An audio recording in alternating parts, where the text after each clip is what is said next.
Hi to everyone, मैं हूं उमर फारूक। आप सभी का स्वागत है आज की इस नई क्लास में, जिसमें हम क्लास 12 के हिस्ट्री बुक के छठे चैप्टर भक्ति सूफी परंपराएं, धार्मिक विश्वासों में बदलाव और शिरदा ग्रंथ लगभग 8वीं से 18वीं शताब्दी तक के टॉप 50 एमसीक्यूज़ को हल करेंगे।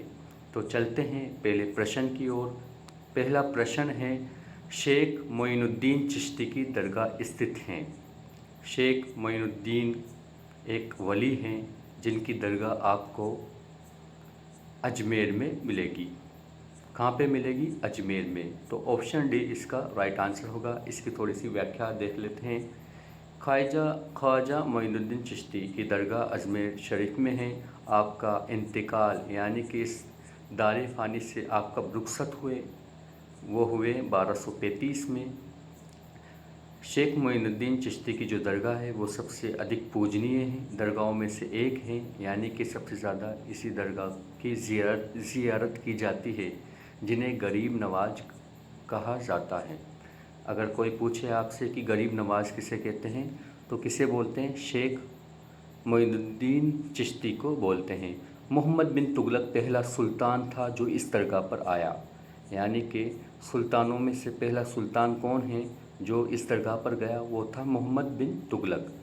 इसके अलावा शेख की मज़ार पर सबसे पहली इमारत मालवा के सुल्तान गयासुद्दीन खिलजी ने 15वीं सदी के उत्तरार्ध में बनाई। कब बनाई? 15वीं सदी के उत्तरार्ध में, यानी कि 15वीं सदी के लेटर पीरियड में उन्होंने इमारत बनाई शेख की मज़ार पर। तो दो सवाल बन सकते हैं। कौन सा? कि पहला सुल्तान वो कौन था जो शेख की दरगाह पे गया ज़ियारत के लिए? वो था मोहम्मद बिन तुगलक। तुगलक डायनेस्टी का एक शासक हुआ करता था मोहम्मद बिन तुगलक। वो पहला सुल्तान था जो ख्वाजा मोइनुद्दीन चिश्ती की दरगाह पे गया। लेकिन अगर कोई बोले कि मज़ार पर इमारत किसने बनाई, तो मालवा के सुल्तान गयासुद्दीन खिलजी ने 15वीं सदी के लेटर पीरियड में बनाई। 16वीं सदी तक आते आते अजमेर की दरगाह बहुत ही लोकप्रिय हो गई। सवाल बन सकता है कि किस सदी तक आते आते अजमेर की दरगाह लोकप्रिय हो गई? तो कब हुई? 16वीं सदी में। और एक और सवाल बनेगा कि कौन सा मुग़ल शासक यहाँ 14 बार आया? वो आया है अकबर, यानी कि अकबर यहाँ पर 14 बार आया है। तो पहला सवाल, मोइनुद्दीन चिश्ती को क्या बोलते हैं? गरीब नवाज बोलते हैं। दरगाह कहाँ पे है? अजमेर में है। कौन सा पहला सुल्तान है जो वहाँ गया? वो गया मोहम्मद बिन तुगलक। किसने इमारत बनवाई? मालवा के सुल्तान गयासुद्दीन ने। कब ये लोकप्रिय हुई ये दरगाह? 16वीं सदी तक हुई। और अकबर यहाँ कितनी बार गया? 14 बार गया। अगला सवाल है, अगले सवाल पे जाने से पहले चिश्ती सिलसिले के मुख्य उपदेशक जान लेते हैं, क्योंकि मोइनुद्दीन चिश्ती का संबंध किस सिलसिले से है? चिश्ती से, क्योंकि उन्होंने इस सिलसिले की बुनियाद डाली थी। तो शेख मोइनुद्दीन चिश्ती, अजमेर इंतकाल हुआ उनका 1235 में। उनके बाद आता है ख्वाजा कुतुबुद्दीन बख्तियार काकी, जिनकी दरगाह कहाँ पे है? दिल्ली में। कहाँ पे है? दिल्ली में। उनका इंतकाल भी 1235 में हुआ। उनके बाद हैं शेख फरीदुद्दीन गंज ए शकर, इनकी दरगाह अजूदन पाकिस्तान में है। 1265 में इनका इंतकाल हुआ। शेख निज़ामुद्दीन औलिया, जिनकी दरगाह दिल्ली में है, 1325 में इनका इंतकाल हुआ। शेख नसीरुद्दीन चिराग ए दहली, इनका संबंध भी दिल्ली से है। संबंध मीन्स इनकी मज़ार दिल्ली में है और 1356 में इनका इंतकाल होता है। तो ये सारे वो वली हैं जिनका ताल्लुक़, जिनका संबंध चिश्ती सिलसिले से हैं। सवाल बन सकता है कि शेख फरीदुद्दीन गंज ए शक्कर का संबंध किस सिलसिले से है? चिश्ती से हैं, सोहरावर्दी से हैं, कादरी से हैं? तो किससे हैं?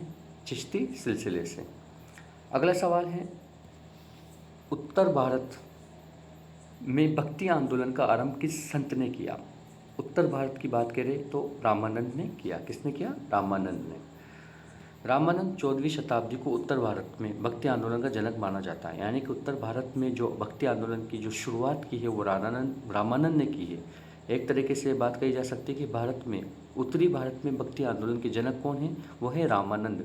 उनके प्रमुख शिष्यों में कबीर है, रैदास है, पिपा है और धन्ना जैसे संत शामिल हैं। अगला सवाल है, गुरु नानक का संबंध किस धर्म से है? गुरु नानक का संबंध है सिख धर्म से। कहाँ से है? सिख धर्म से। ऑप्शन है। बाबा गुरु नानक का जो जन्म होता है वो 1469 में होता है और ये इस दुनिया से कब रुखसत फरमा जाते हैं? 1539 में। और इनका जन्म हिंदू परिवार में होता है। उन्होंने अपने विचार किस भाषा में रखे? पंजाबी भाषा में। और किसके माध्यम से सामने रखें? शब्द के माध्यम से, यानी उनकी जो वाणी है वो शब्द कहलाती है। पांचवें गुरु अर्जन देव जी ने बाबा गुरु नानक तथा उनके 4 उत्तराधिकारियों बाबा फरीद, रविदास और कबीर की वाणी को आदि ग्रंथ साहिब में संकलित किया, जिसे गुरबाणी भी कहते हैं। यानी कि सवाल बन सकता है कि आदि गुरु ग्रंथ साहिब किसने संकलित किया? वो किया गुरु अर्जन देव ने, जिसे क्या कहते हैं? गुरबाणी भी कहते हैं। यानी कि आदि ग्रंथ साहिब को क्या बोलते हैं? गुरबाणी भी बोलते हैं। किसने संकलित किया? अर्जन देव ने संकलित किया। किस किस के विचार है उसके अंदर?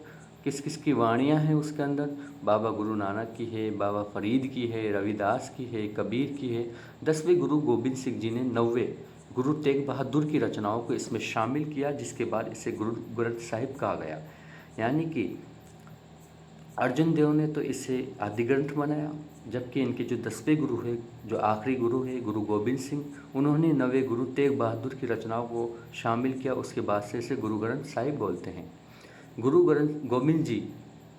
गोबिंद सिंह जी ने खालसा पंथ की नींव डाली और उनके 5 प्रतीकों का वर्णन किया। वो 5 प्रतीक केश, कंगा, कड़ा, कृपाण, कच्छा।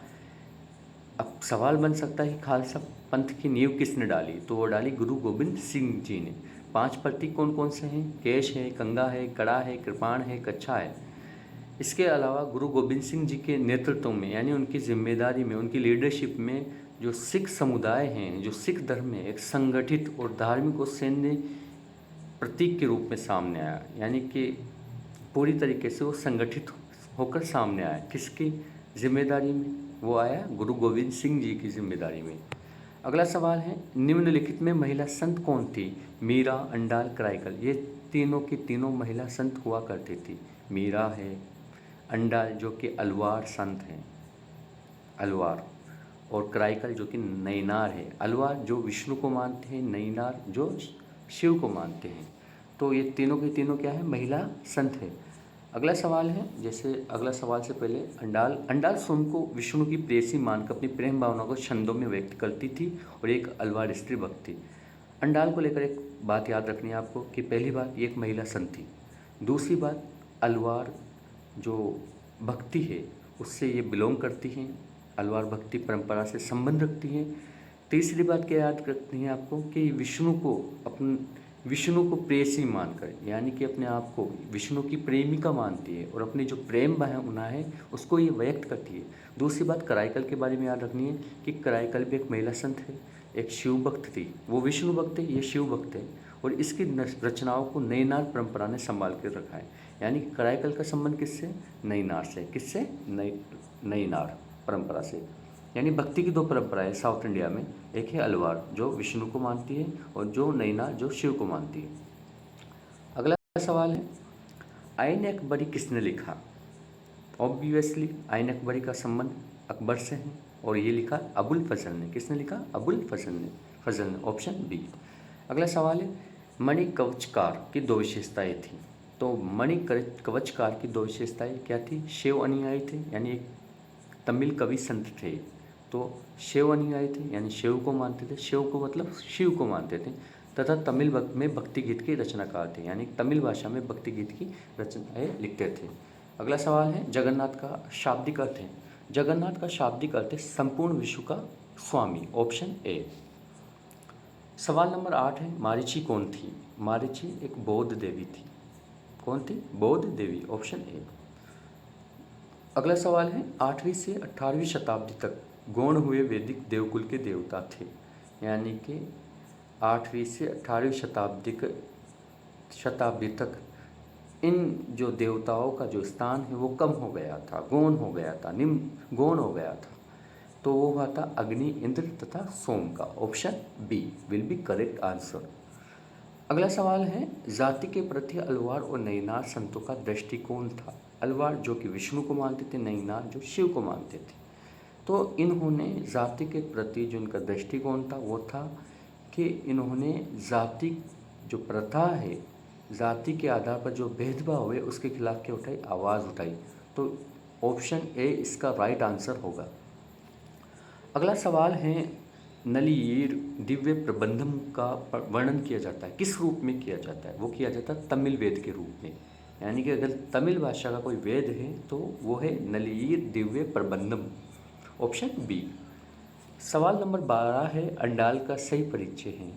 इससे पहले हमने जान लिया था कि अंडाल कौन है। अंडाल एक महिला संत थी, अलवार स्त्री थी, विष्णु की प्रेयसी मानकर अपनी प्रेम भावना को व्यक्त करती थी छंदों के रूप में। तो ऑप्शन ए अलवार स्त्री थी। अगला सवाल है, 10वीं शताब्दी तक अलवार संतों की रचनाओं की संख्या थी। 10वीं शताब्दी तक आते आते अलवार जो संतों की जो रचना है उनकी संख्या 12 हो गई थी। कितनी हो गई थी? 12। Option A will be correct answer. अगला सवाल है, दक्कन में चोल शक्तिशाली बने।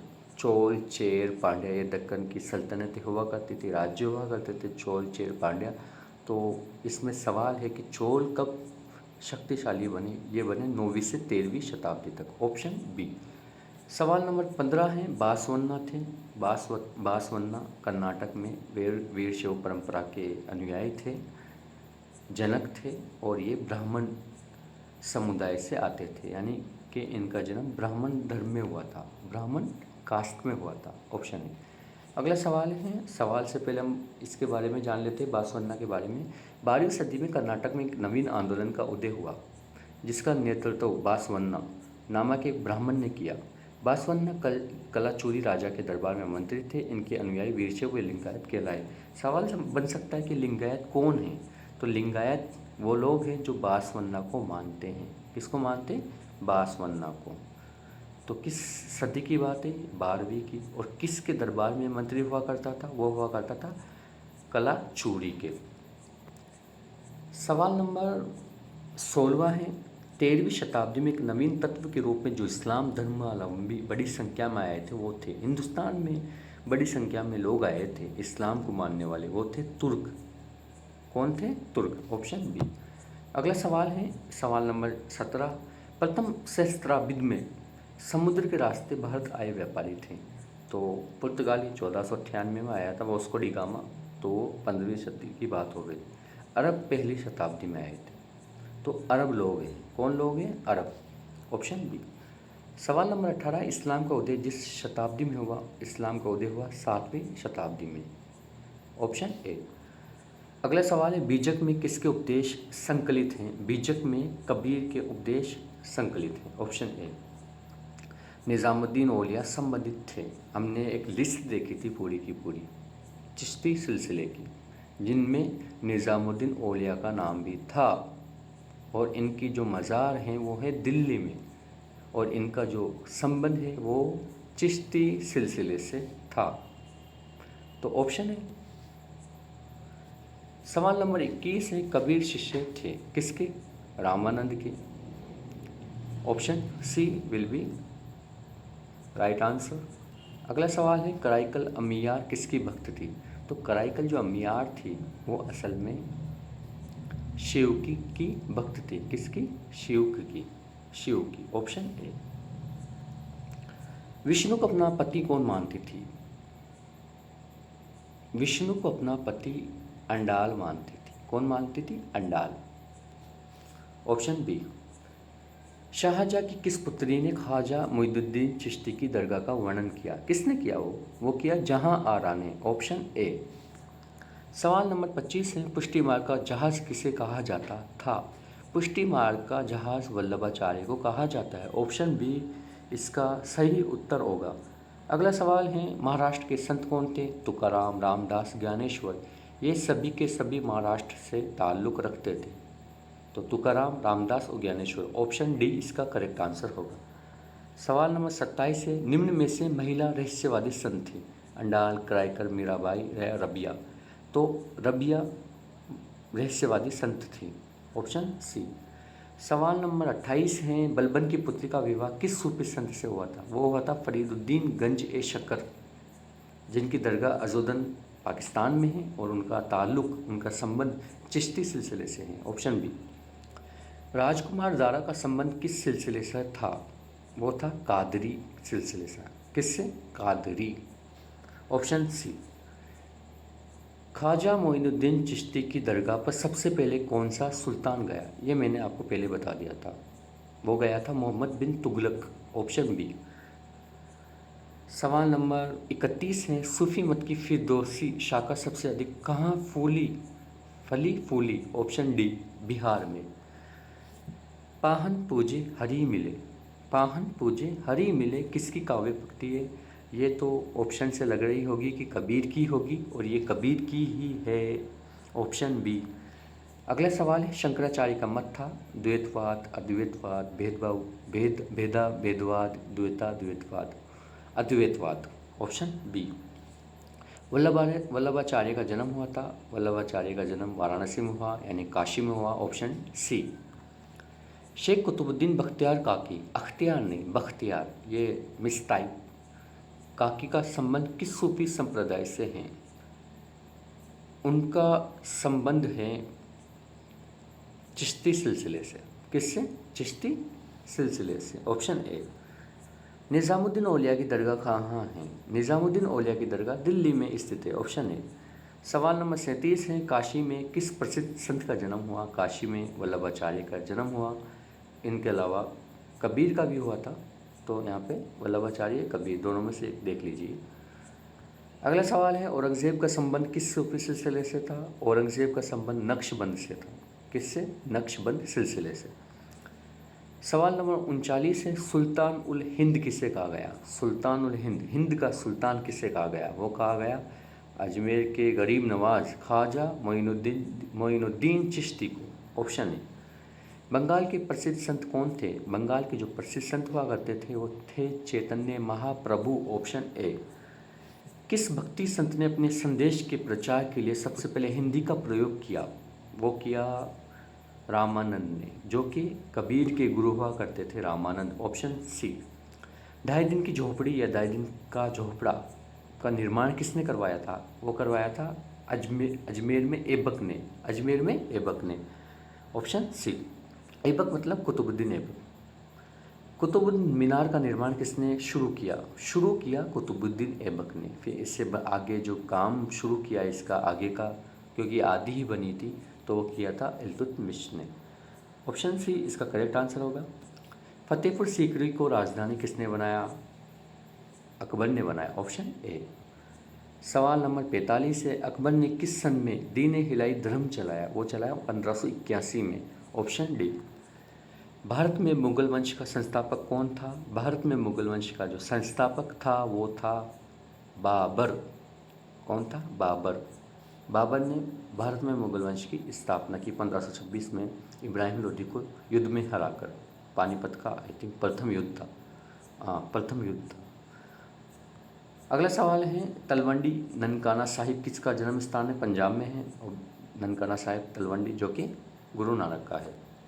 अगला सवाल है, संत कबीर का जन्म कहाँ हुआ था? संत कबीर का जन्म वाराणसी में हुआ था। थैंक यू, आज के लिए बस इतना ही। मिलते हैं अगली क्लास में, और अपना ख्याल रखें। Thanks a lot for watching.